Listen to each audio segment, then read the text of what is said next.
विकास विकास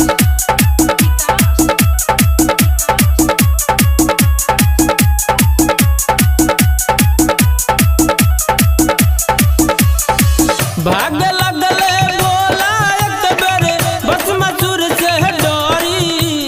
डोरी डोरी भाग लगले बोला एक बेरे बस मसूर से डोरी कर राख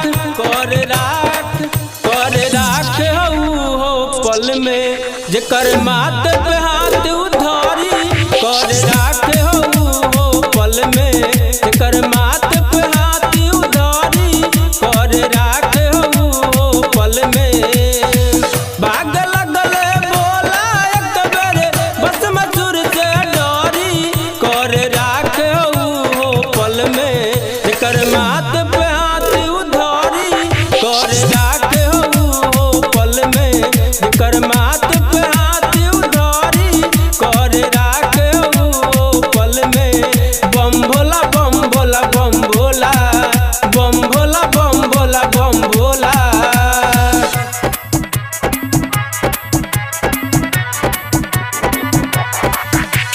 डीजे विकास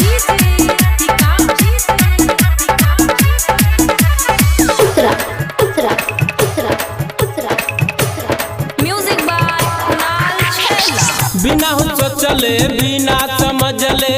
दे देले बाबा बार हो बिना सोचले बिना समझले दे देले बाबा बार हो जेकरा ऊपर हाथ तू धरब जर के जाई मार हो जर के जाई मार हो बिना सोचले बिना समझले दे देले बाबा बार हो जेकरा ऊपर हाथ तू रखब जर के जाई मार हो वो बबूत लगावल वे बबूत लगावल दिन भर दे हर गौरी कर राख हो पल में जेकर माथ पे हाथ उधारी कर राख हो पल में जेकर माथ पे हाथ उधारी कर राख हो पल में बम भोला बम भोला बम भोला बम भोला बम भोला बम भोला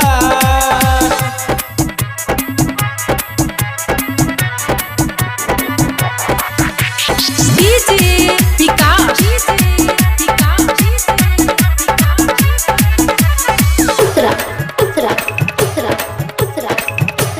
म्यूजिक बाय कुणाल छेला। पप्पू समाइल भस्मासुर में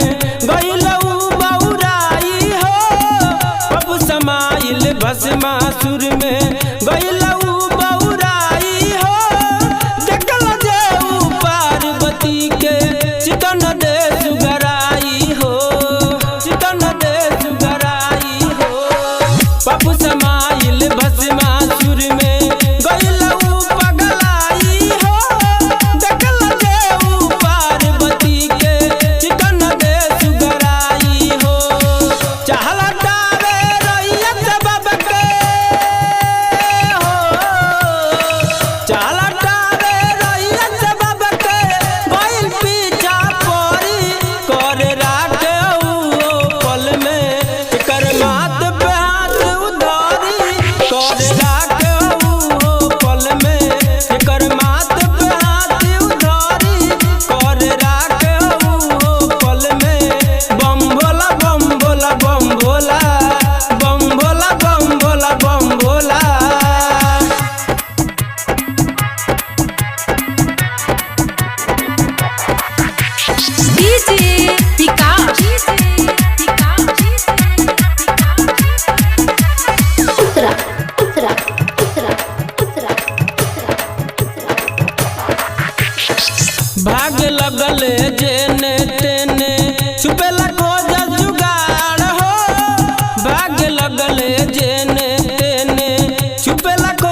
लगली मोहनी ओकन जावे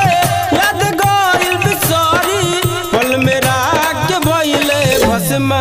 खुद अपने हाथ से जारी पल में राख भइले भस्म खुद अपने हाथ से जारी पल में राख भइले भस्म जय बोल दानी जय बोल दानी। गंगा जल रिकॉर्डिंग स्टूडियो महादेवगंज साहेबगंज।